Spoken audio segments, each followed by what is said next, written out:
on peut passer à notre exercice.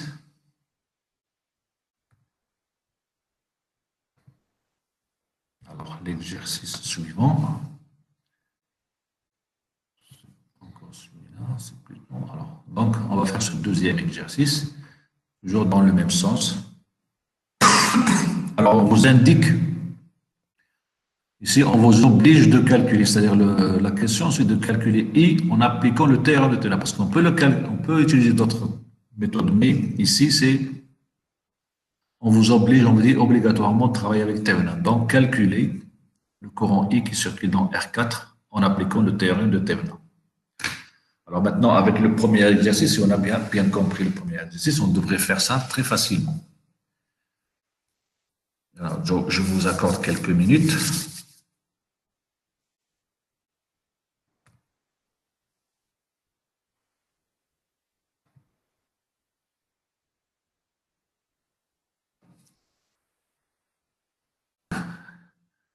Alors, on a un circuit qui contient 2 générateurs et 3 résistances qui alimentent la résistance R4.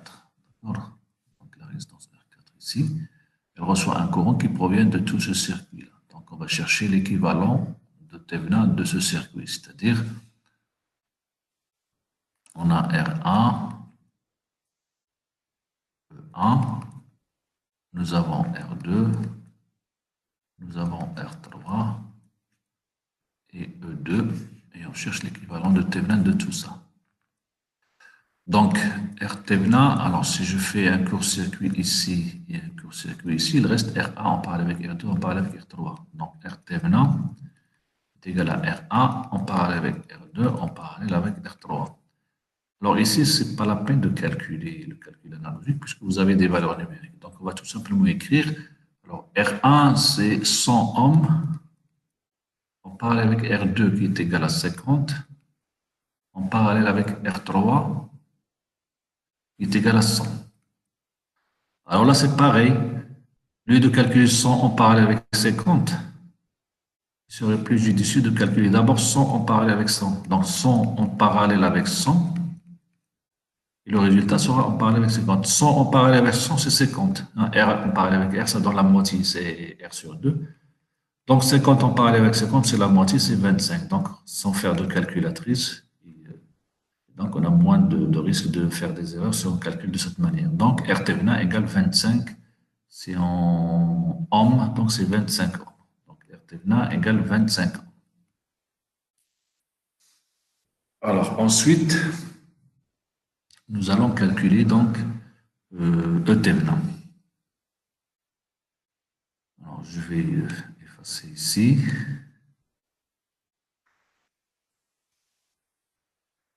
Alors, je refais mon schéma correctement. Donc on a le générateur E1 ici et on a le générateur E2 ici.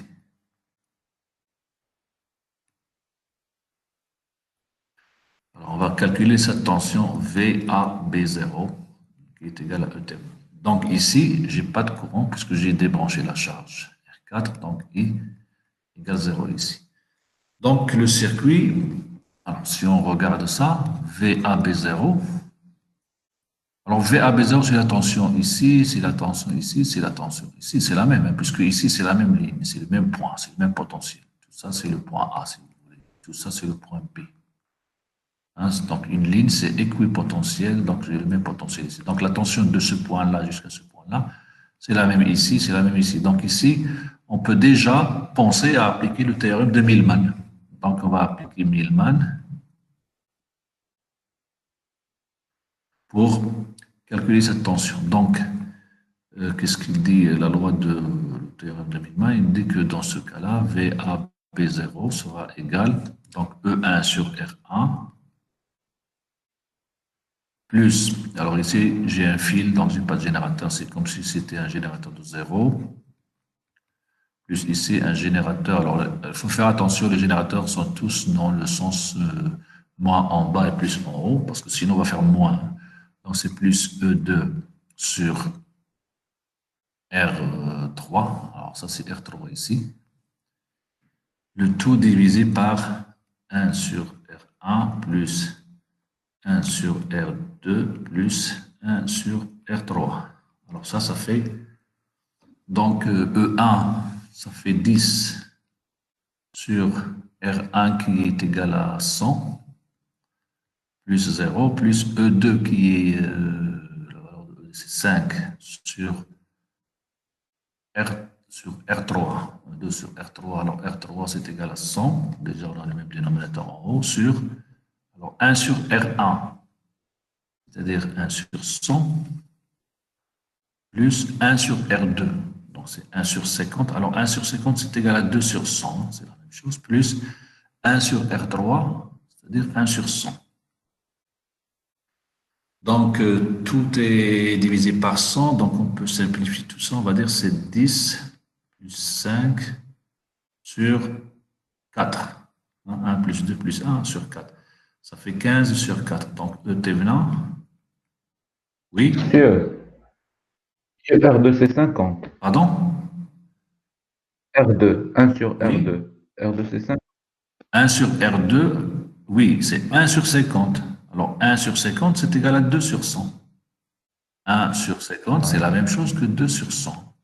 J'ai multiplié par 2 exprès pour avoir le même dénominateur pour simplifier. C'est pour simplifier les calculs. Parce que si je garde 50, après je vais faire de toute façon, le même dénominateur commun, c'est 100.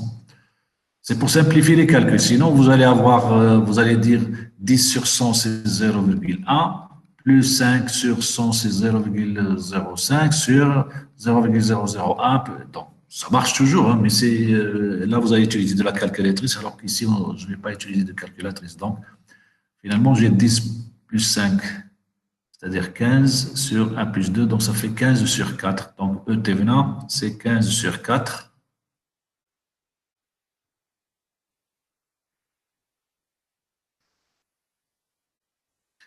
Donc, nous avons ET venant égale 15 divisé par 4.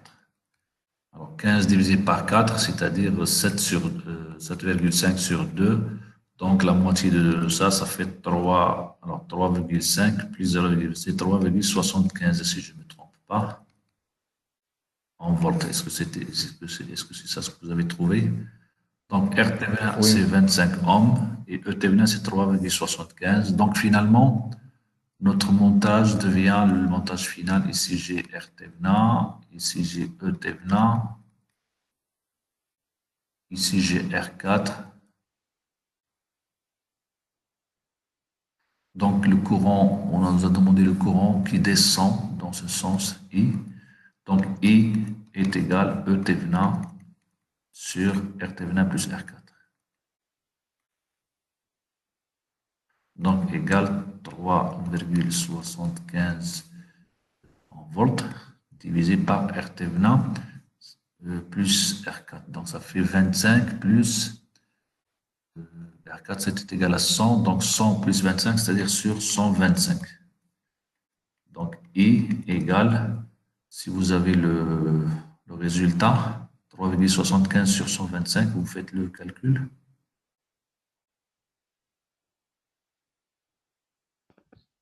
C'est 0,03 ampères. 0,03 ampères. Ou bien 30 milliampères.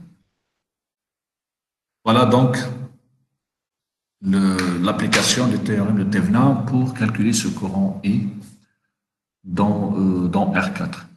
Alors, sinon, bon, là, parce que l'exercice nous a obligé d'appliquer le théorème de Thévenin. Sinon, si on ne nous avait pas dit ça, on aurait appliqué directement Millman. C'est-à-dire, on aurait pu calculer directement Millman ici, pour calculer la tension d'abord ici. D'accord, ça fait E1 sur R1 plus E2 sur R3 sur 1 sur R1 plus 1 sur R2 plus 1 sur R3 plus 1 sur R4. Et après, on divise par R4 pour avoir le courant dans R4.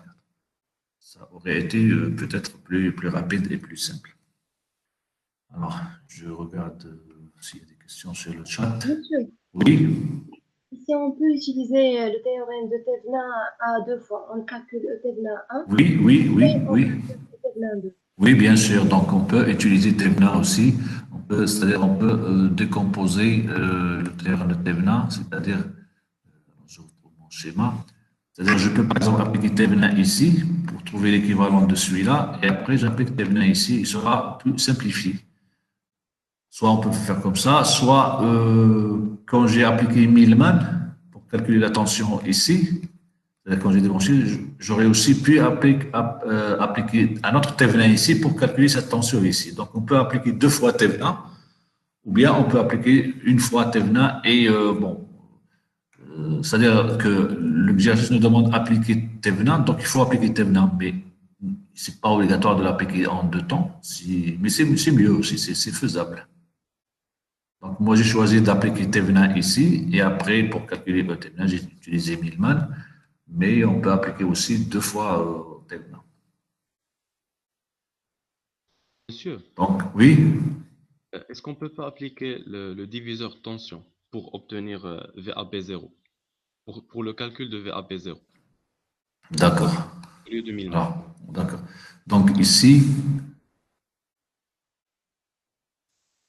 quand j'ai enlevé cette résistance, je cherche cette tension.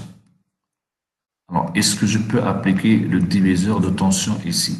Alors, le diviseur de tension ici, c'est-à-dire la tension ici, c'est la tension au bord de R2. On va dire c'est R2 sur R1 plus R2 fois E1. Mais est-ce qu'on a le même courant dans R1 et R2?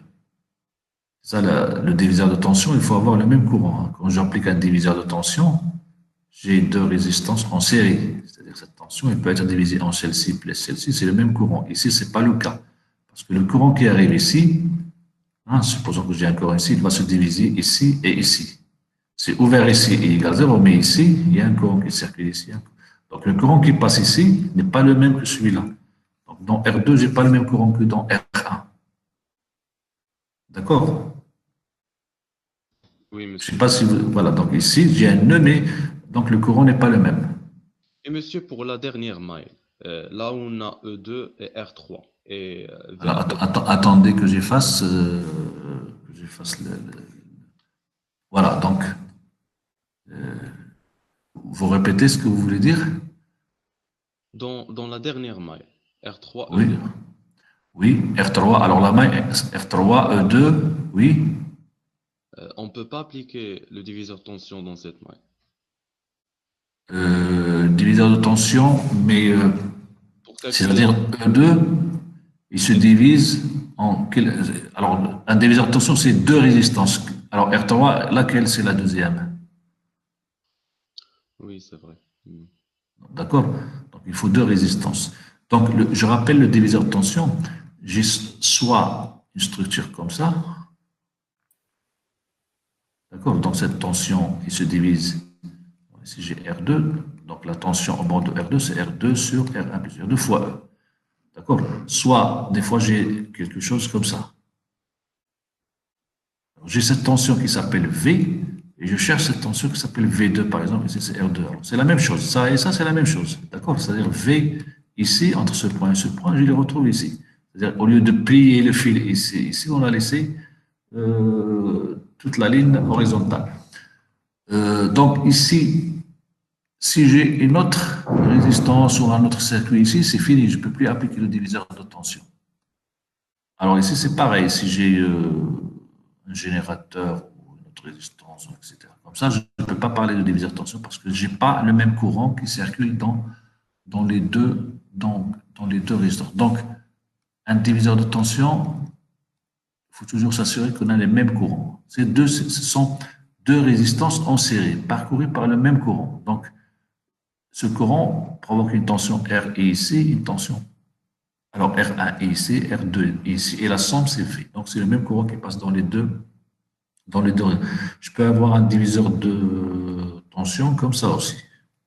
J'ai une tension V ici, je peux prendre une résistance R' ici. La tension au bord de R', ce sera VR', ce sera R' sur la somme des 3 résistances fois V. Là, j'ai un diviseur de tension. La tension dans ce sens, parce que la somme, je fais ça, est égale à ça, plus ça, plus ça. La tension au bord de cette résistance égale cette résistance sur la somme des résistances fois V. La tension, si j'appelle une tension V' dans ce sens, ça va être moins cette résistance sur la somme des résistances fois V, parce que ici, j'ai changé le signe. Je n'ai pas pris la tension dans ce sens, mais je l'ai prise dans l'autre sens. Donc, le diviseur de tension, c'est très utile, mais attention, quand vous l'appliquez, il faut que les deux résistances soient bien en série, donc il faut qu'elles soient bien parcourues par le même courant.